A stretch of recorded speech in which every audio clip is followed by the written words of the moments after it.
Hello and welcome to Crushing Comics. I'm your host Peter, and we're here with a very special haul around the world. This is a large box, but it should, I think, just have one book in it, because I realized there was one X-Men book that I was missing, and I did not get one in time to move here, and there's none in New Zealand, where I live now, with my collection, and so I had an amazing omni-friend. His name is Brooks. He's a brand new dad. He's an awesome, awesome collector. He always knows what's being solicited before anybody else in the universe does, and he said, I have one that I can get to you. So this is from Delaware, in the United States, and it's one very, very well-packed book. Oh, and with peanuts, too. He wasn't messing around. So here's the story behind this. I hate this book. Why do I have it? So I really dedicated myself to having a complete shelf of X-Men in hardcover, and when I say that, I don't mean every X-Men book that has ever been hardcover. I mean, I want Uncanny X-Men front to back, start to finish, in hardcover format. And I already had this in like 1, 2, maybe 3 other formats at the point that it came out in oversized hardcover, and I don't like the story. So flashback to young Peter back in the 90s, and I had a very specific budget that I could play with from like working part-time and, you know, allowance and money from family and holidays and birthdays and all of that. And I had a huge pull list, much like today. And only they were floppy comics at the time, and I would get, you know, the entire X-Men line, probably also Fantastic Four, probably also Wonder Woman, a couple Superman titles, all the stuff that Wildstorm was putting out. It was a huge list every month. And it came to a point in 1996, I want to say, that I just hated what was happening in the X-Men line. I didn't like the art, I didn't like the story, and it was time to buy my own, this is actually quite topical, my own internet access. My mom was like, you could have a really good internet plan, but you have to pay for it. So I was like, okay, so I got like the high rate dial-up, like 48K or whatever, I don't even remember. And to do that, I had to sacrifice my comics budget. And I still, to this day, remember calling the comic book store and saying, I'm not going to be able to pick up my last pull, which was a crappy thing to do. You should not do that, because the comic store basically fronts the money for the books that's going to be in your pull. And I like to think that I really try to treat people well in my life and not cost them time and money, but that was one of my worst mistakes. If I could find the owner of that comic store, I would pay him back that $40 with interest, adjusted to today's inflation. And so I pieced out on comic collecting because I loved it. I loved comics, but I just was not feeling the X-Men franchise at that time.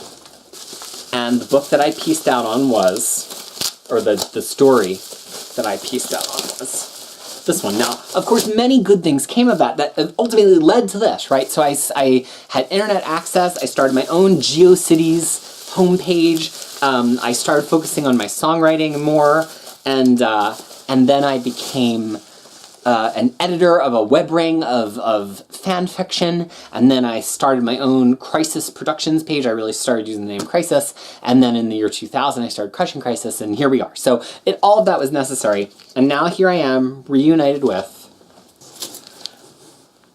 Onslaught.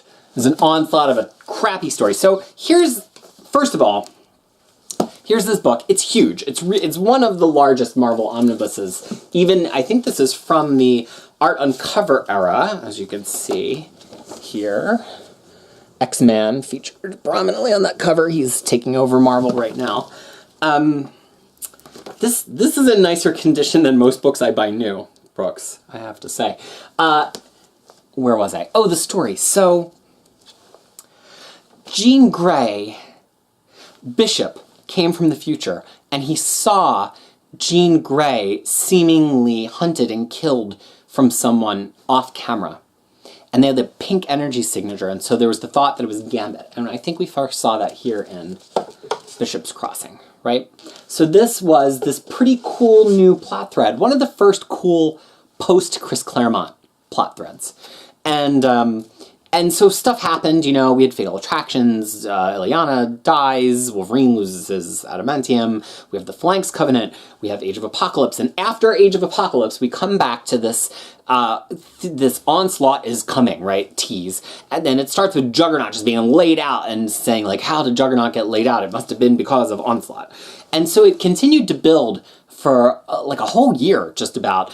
And I like things that build for a long time, but the way that it was building was just kind of nonsense. Like, I was totally into the fulfilling of this Jean Grey story, and why the X-Men might have all been killed, why she was the last one, why Bishop ultimately came back in time, and I just didn't feel like it was paying off very well, and then all that other stuff was happening with money and dial-up and everything, and so I tapped out. But what's interesting is this huge book actually is just the Onslaught crossover. In fact, you can look at the contents here, and if you go to my Marvel Events Guide, you can see these in full, but it's actually missing a couple of issues of the Onslaught story proper. It excerpts some material from Excalibur issue 100 and Fantastic Four 416, but you'd have to go on my page, but there are one or two, I think like an X-Force issue and one other thing that it just straight up omits. I guess we just got to as big as it could get, or they were really tangential tie-ins and it doesn't really matter. And those are going to be collected in other books, so it wasn't really essential for it to be in this book. But this huge book is just the actual Onslaught crossover. All of that road to Onslaught that was in Uncanny X-Men and X-Men for the year leading up to it is collected in a series of 3 trade paperbacks that are totally separate, that could very well, in fact, later be issued as a Road to Onslaught omnibus, which would fill the gap between the end of Age of Apocalypse and here. So this is not necessarily really the next sequential set of stories, because it picks up with Uncanny X-Men 333 and X-Men 53. So there's a gap from the end of Age of Apocalypse to here. Yeah, so I haven't ever read it in full. I have Onslaught in the paperbacks that were like reissued in like 2010, I want to say, 2012, just for posterity, just because I said I wanted to have everything X-Men originally just in any format.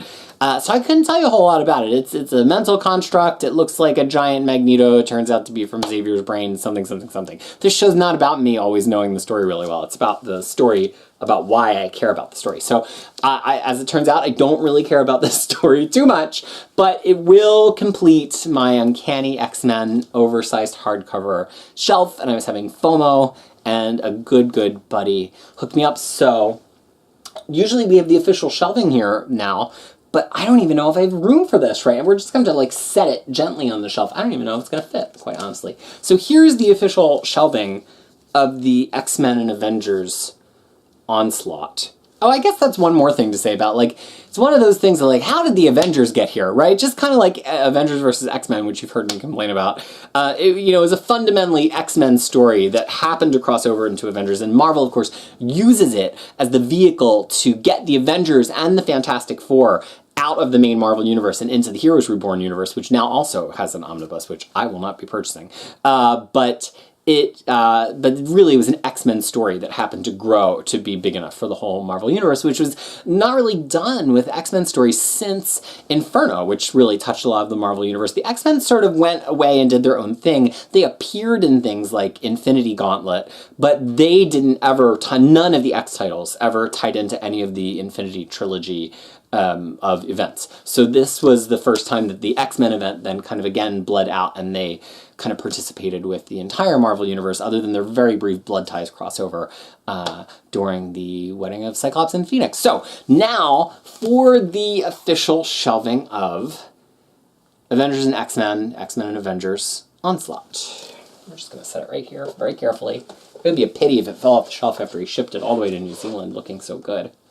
So, tune in for more videos about how I'm falling in love with this comic collection and what is going on with my voracious reading of comics, both old and new. Thank you so much for watching.